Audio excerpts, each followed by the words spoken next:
দুর্গাপুরে ডাক্তারি পড়ুয়াকে গণধর্ষণের অভিযোগে তোলপাড় গোটা রাজ্য। আর এই ঘটনায় ৩ জনকে গ্রেফতার করেছে পুলিশ, একজন আটক।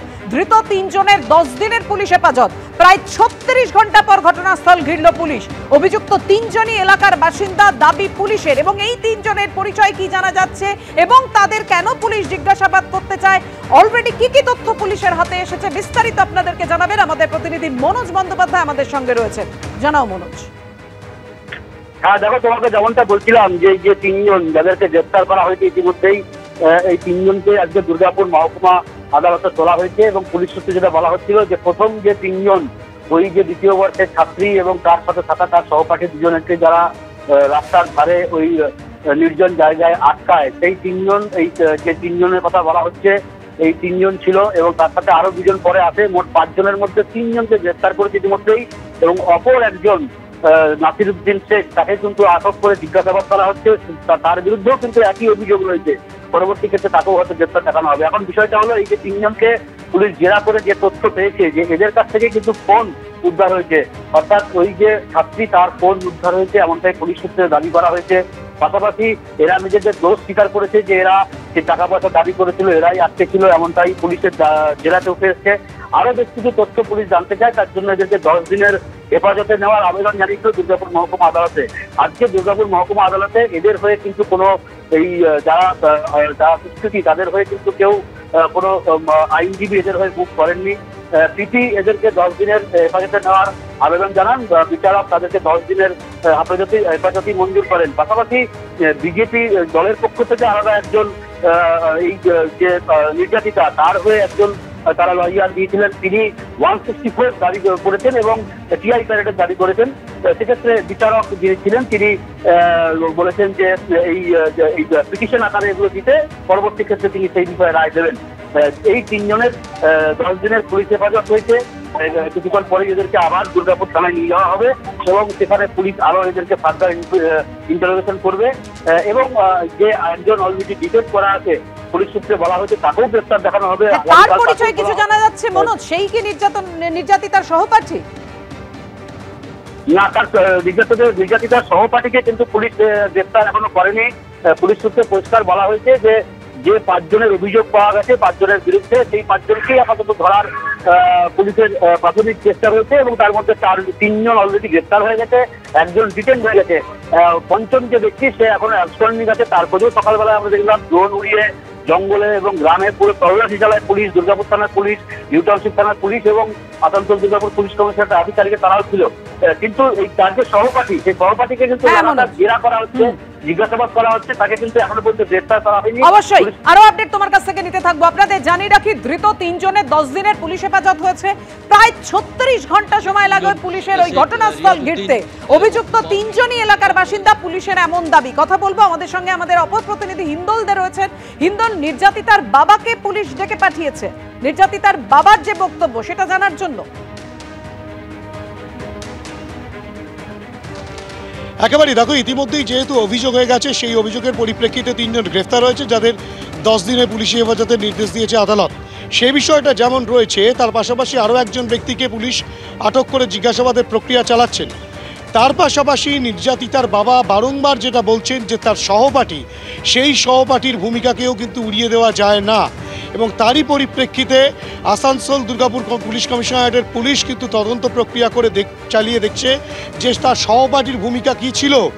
সে যখন বেরিয়েছিল সেই সময়, যেখানে সেই জঙ্গলে টেনে নিয়ে যাওয়ার আগে বা সেই জঙ্গলে সেখানে সে কোথায় ছিল, যেই সময়সীমা যেটা সিসিটিভি ক্যামেরায় দেখা যাচ্ছে, সেই সব সময়সীমা সেগুলোকে বিশ্লেষণ করে পুলিশ দেখার চেষ্টা করছে যে তার সহপাঠীর ভূমিকা কী রয়েছে।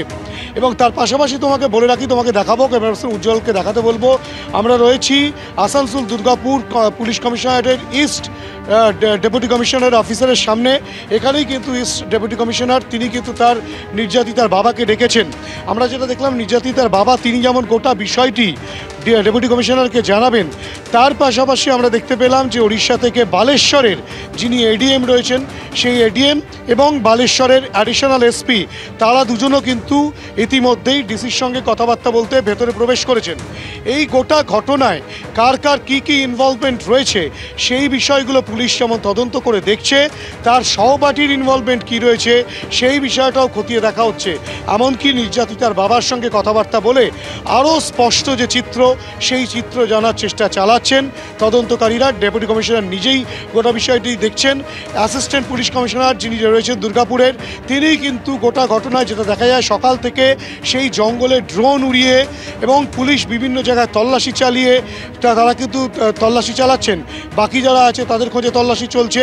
গোটা ঘটনার কিন্তু তদন্ত প্রক্রিয়া পরতে পরতে এগিয়ে চলেছে ঠিকই, কিন্তু এই ঘটনার নেপথ্যে আর কারা কারা থেকে থাকতে পারে সেই বিষয়টাও খোঁজখবর নিয়ে দেখছে পুলিশ। একদমই হিন্দল, তুমি আমাদের সঙ্গে থাকো। ডেপুটি কমিশনার অফ পুলিশ তিনি কি জানিয়েছেন দেখুন।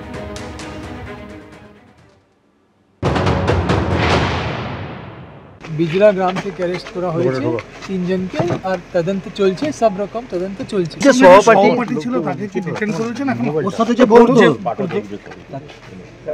নেই, যখন যেরকম ইনভেস্টিগেশন চলছে এখন সব রকম দেখা হচ্ছে। বারবার আমি এই বলছি, আজকে তিনজনকে অ্যারেস্ট করে কোর্টে ফরওয়ার্ড করা হচ্ছে।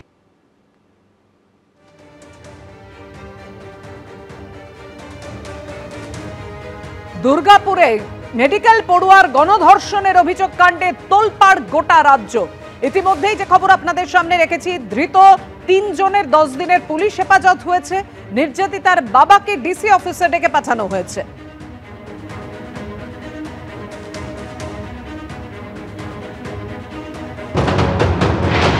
আমরা কোনো কেসকে সাপোর্ট করি না। বাংলায় আমরা জিরো টলারেবল, আমরা এখানে কোনো রকম টলারেট করি না। আর তারপরে বিভিন্ন রাজ্যের ছেলেমেয়েরা যেখানে পড়তে আসে, এবং তাদেরও আমি অনুরোধ করব রাত্রিবেলা না বেরোতে, কারণ পুলিশ তো জানতে পারে না কে কখন রাত্রিবেলা বেরিয়ে যাচ্ছে। আর প্রাইভেট মেডিকেল কলেজেরও একটা দায়িত্ব আছে তাদের স্টুডেন্টদের টেক কেয়ার করা। পুলিশ তো আর বাড়িতে বাড়িতে গিয়ে বসে থাকবে না। কেউ যদি রাত্রি 12:30টায় বেরিয়ে কোথাও যায়, ঘটনাটা নিন্দনীয়, আমি ঘটনাকে সাপোর্ট করছি না। যে যেখানেই যেতে পারে তার অধিকার, কিন্তু সবার একটা, যারা হস্টেলে থাকে তাদের একটা সিস্টেম আছে। ও ফার্স্ট ইয়ারের স্টুডেন্ট এবং এটা প্রাইভেট কলেজ, আমি ডিটেলস খবর নিয়েছি এবং আমি পুলিশকে বলেছি স্ট্রিনজেন্ট অ্যাকশন নিতে। Nobody will be spared. সুতরাং আপনারা দুটো আলাদা করে করুন। কিছুদিন আগে এই একই বার্তা দিয়েছিলেন তৃণমূল কংগ্রেসের বিধায়ক মদন মিত্র।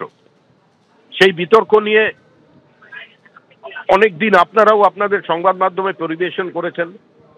দক্ষিণ কলকাতা ল কলেজের ক্ষেত্রে তিনি বলেছিলেন মেয়েটি এত রাত্রে কেন এসেছেন। অর্থাৎ মদন মিত্র বুঝিয়ে দিয়েছিলেন এই সময় কলকাতা সেফেস্ট সিটি, ভুল তথ্য দিয়ে এই তকমা পাবার পরেও এখানে কেউ সুরক্ষিত নন। এবং আজকে স্বয়ং রাজ্যের মুখ্যমন্ত্রী নিজে মুখেই স্বীকার করলেন যে রাজ্যে আইন শৃঙ্খলা বলে কিছু নেই। উনি যে বাংলা এবং বাঙালির কথা বলছেন, আজকে আপনার সংবাদ মাধ্যম এবিপি আনন্দ একাধিকবার প্রচার করেছেন উত্তরপ্রদেশের বেনারস, এলাহাবাদ এবং তারপরে লখনৌতে। সেখানে বাঙালিরা বলছেন আজকে রাত্রি 8টার পরে আমার মেয়েরা নিরাপদে কোনো জায়গায় যেতে পারে এবং তারা টিউশন নিয়ে ফিরতে পারে।